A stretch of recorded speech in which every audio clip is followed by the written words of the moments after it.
define careers, and they get slapped. Here comes Tatum. He lost it again.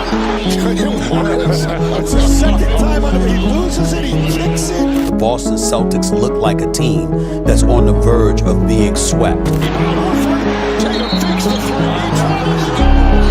What does he do? Takes the knee.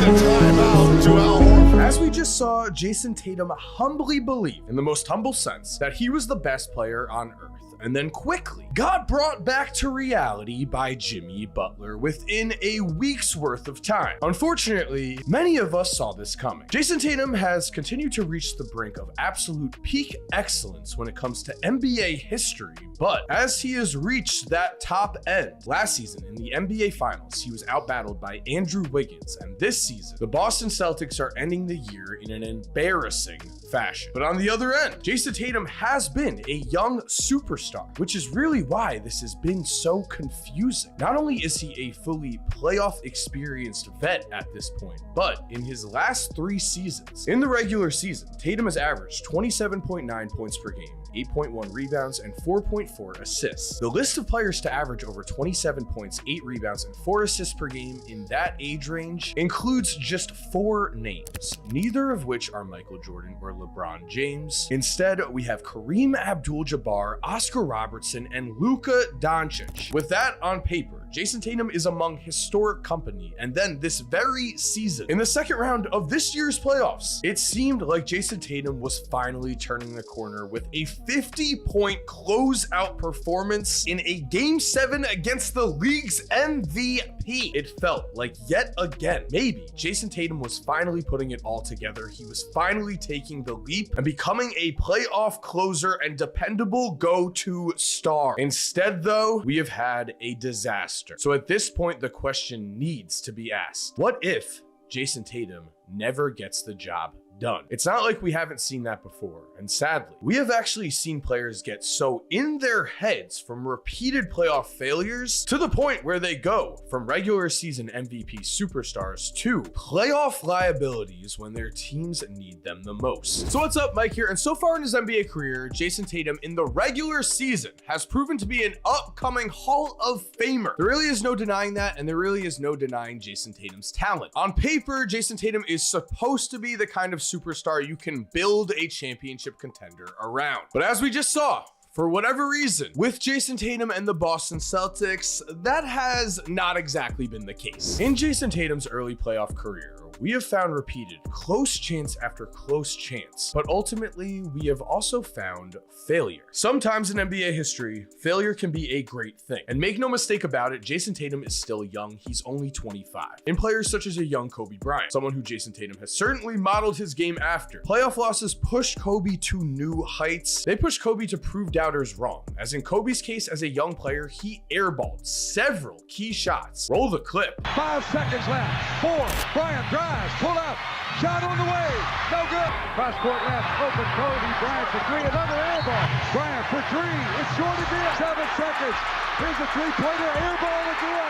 It's over. It's over. As you saw, a young Kobe missed several clutch shots down the stretch, and then both he and Shaq responded with a 3-peat. And then after, in the 2008 NBA Finals, Kobe did not win without Shaq. He still came back, adjusted his game, adjusted his flaws. The key point here, really, and Kobe won 2 more championships without Shaq. On the flip side, though, it has been shown to us that repeated failures in big moments can definitely cause a player to get in his own head and can cause a player's legacy to be impacted. The worst thing for a player to leave his career with is unfinished business. And looking at a list of the biggest star players turned playoff disappointments in league history, we have a lot of unfinished business, and we have a lot of players who failed to address their biggest flaws. Looking at a player like Chris Webber, he was someone who really struggled towards the end of games. I barely want to bring it up because of how much it's impacted Chris Webber's life, but Chris Webber probably had the biggest choke moment in basketball history when he was playing with the Fab Five in the 1993 title game against the North Carolina Tar Heels. As you can see in this clip,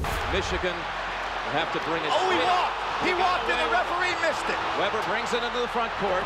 They have no timeouts remaining. He causes too many timeouts. That's a technical foul. Chris Webber calls a timeout that does not exist, and because of this, a technical foul was called. Free throws were given to North Carolina. The ball was given to North Carolina. The title was given to North Carolina, and Chris Webber was never the same in the fourth. If you didn't know, Chris Webber was once seen as a generational prospect. However, these end-of-game woes seriously haunted him, and twice as an all-star for the Sacramento Kings, Webber shot under 40% in the playoffs. Chris Webber could have left as one of the game's greatest power forwards of all time. In 2001, battling against KG and Tim Duncan and Dirk, Webber averaged over 27 points per game, but because he could not get it done down the stretch, history has not remembered him as fondly. But before we continue, Jason Tatum and the Boston Celtics are almost certainly not going to the NBA Finals, but you could be. That is right, we are giving away a VIP experience to Game 4 of the NBA Finals. Roll the clip. To celebrate the launch of Coors Light, we are giving away a VIP experience to Game 4 of the NBA Finals. Plane tickets, a room, incredible seats. It is all included for Game 4 of the NBA Finals for one lucky person who is subscribed to Coors Light. The winner will be picked on June 1st. All you have to do to enter is subscribe and turn on post notifications for Coors Light. Good luck. I cannot wait to pick the winner. This is going to be incredible. Jason Tatum himself is currently in that danger zone. He's currently in the space where for some reason he has a problem blocking him from true superstardom. Again, on paper, Jason Tatum has currently proven that he's on a historic path. He's also already a 4-time All-Star, 3-time member of the All-NBA, was the first ever Larry Bird Award winner. He has the resume of a true young superstar, but currently his fatal flaws are certainly holding him back. In this case, Tatum's fatal flaws are his ability to fully take over the game consistently, emphasis on consistently, and I'll say as a leader, the ability to demand respect from his teammates so they don't no-show huge games like this. Part of being a true superstar is the leadership and respect that comes with that. So those are the traits we expect in NBA superstar champions. But my question is, when it comes to competitive mindsets, is Jason Tatum so talented that he almost definitely must be the #1 option and best player on any team he's on by default? But if he were to play with someone else, if he were to play with a player who's just as talented as him, a player such as Luka or Ja, who has more of a competitive give me the ball and get out of the way edge, is that what Jason Tatum is really meant to be? The best, not #1 guy and not #2 guy, but 1A or 1B guy in league history. And what I mean by that is with the Golden State Warriors, Steph Curry and Kevin Durant were certainly thought of as 1A and 1B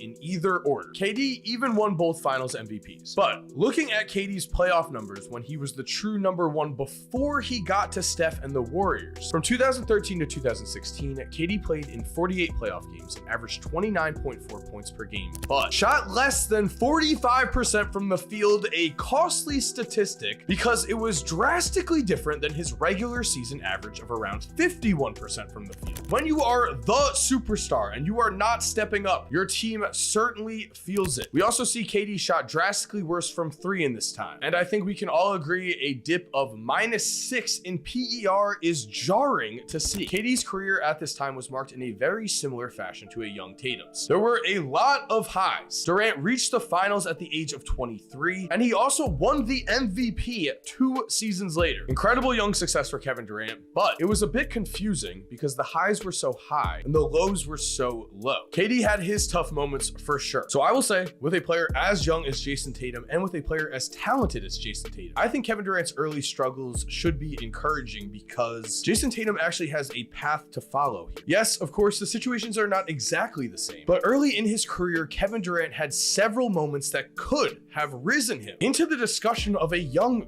GOAT. We are looking at the 4th quarter of Game 3 of the 2012 NBA Finals, and it was here where, just like a young Jason Tatum, Kevin Durant had incredible success early on, and then in Game 3, KD had a chance to become that guy. The Thunder were tied with the Heat 1-1. They would go on to lose the next 3 games, but if they won this, they would take a 2-1 lead, and this young team, a young Kevin Durant, Russell Westbrook, and James Harden, only with 9 minutes to go, Kevin Durant finishes on this play. Here comes Harden, trying to draw a foul, lobs it to Durant, and the finish!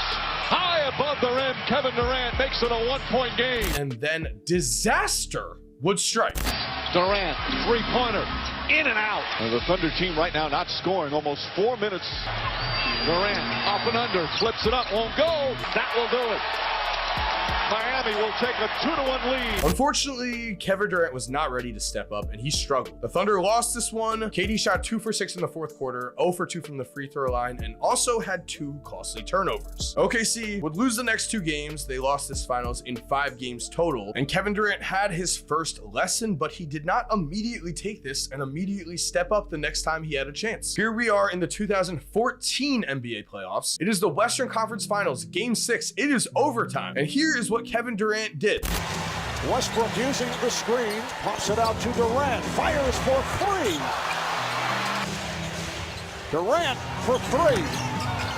That'll do it. The Spurs are headed to the NBA Finals. Again, before this game, he gave us the highest of highs, but ultimately he struggled. And it was the Spurs who would win the NBA championship this year. This was also Kevin Durant's MVP season, 2014. 2 years after that, in Game 6 of the 2016 Western Conference Finals, the Thunder were up by 7 points with under 5 minutes left, only it happened again. With some help. Bad pass. Durant in trouble entangling from Barnes and takes the shot. 1:25 to go. Durant for 3, rushed it. And Curry just runs it out.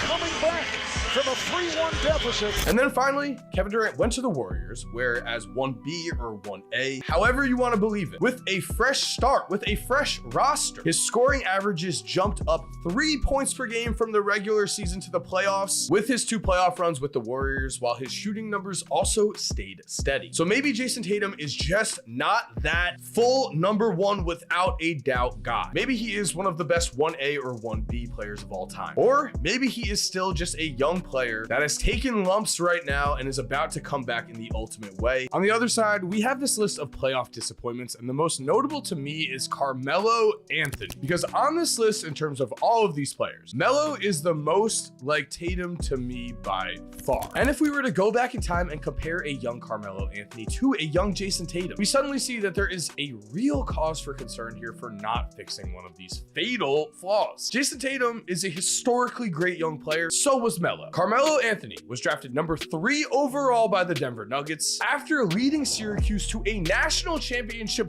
win as an All-American freshman. From there, he led the Denver Nuggets to the playoffs in his first season. After averaging 20 points per game as a rookie, he was in the exact same draft class as LeBron. There was a real, legitimate debate as to who should win Rookie of the Year. Carmelo Anthony, who averaged 20 points per game and led the Denver Nuggets to the playoffs, or LeBron, who averaged a bit better numbers but did not make the playoffs. The point being, Melo was in the convo with a young LeBron, and between the ages of 21 and 22, Melo averaged over a combined 27 points and 5 rebounds per game. In total, 10 players have done that ever, and they are all Hall of Famers. Carmelo also had a run of extreme playoff success, as in 2009, he only averaged 22.8 points per game in the regular season, and then in the playoffs, brought the Nuggets to the Western Conference Finals as they smacked Dirk and the Mavericks in 5 games in the semis, with Melo averaging over 27 points per game in the playoffs, almost 5 more points per game than the regular season. The seeds were set for Carmelo Anthony to become one of the greatest players of all time. Instead, again, he's one of the greatest scorers we've ever seen. But when we can see the talent, when we can see how incredible you could be, you do get held to a higher standard. And Melo's last chance at a great playoff run would come in 2013, when in the Eastern Conference semifinals against the Pacers, the Knicks were tied heading into the fourth quarter of Game 6 when Melo unfortunately finished with a brick fest. He missed a lot. He shot 2 for 7 with 3 turnovers as the Knicks were bounced. And after that, Carmelo Anthony was never again the main player on a team that advanced past the second round. Overall message being, of course, I'm rooting for the Kevin Durant route here, the figure it out route for Jason Tatum, as he has shown that he has the talent. But at this point, the questions about his game are very real, and we are going to see what ends up happening, because in the NBA, there really is no waiting around. And we know we have guys like Ja, we have guys like Luka, we have guys like Victor Wembanyama coming, ready to take the place as the best young player in the NBA. Personally, I do not want to give up on Jason Tatum in any way, because he is 25. I think he is a product of having having too much success at too early of an age. I think he's going to learn from this. I think he just cares too much and works too hard for this not to end up, honestly, positively for Jayson Tatum. I'm curious to know what you guys think because I know he's going to be taking a lot of heat for his play as of late. So thank you for watching. I hope you enjoyed today's video. And remember, huge Game 4 of the NBA Finals giveaway on Coors Light right now. The link to our latest video where we are saving the Los Angeles Lakers and LeBron James will be down below. If you're already subscribed, thank you so much for supporting. You're awesome. We all know it. And as always, have an awesome day and cue that music. If you're still here while the music is cued, here are 2 videos I think you are definitely going to enjoy. I mean, personally, I think the one on the left might be more your style, but the one on the right looks pretty awesome too. Click one, let me know what you think. And again, have an awesome day.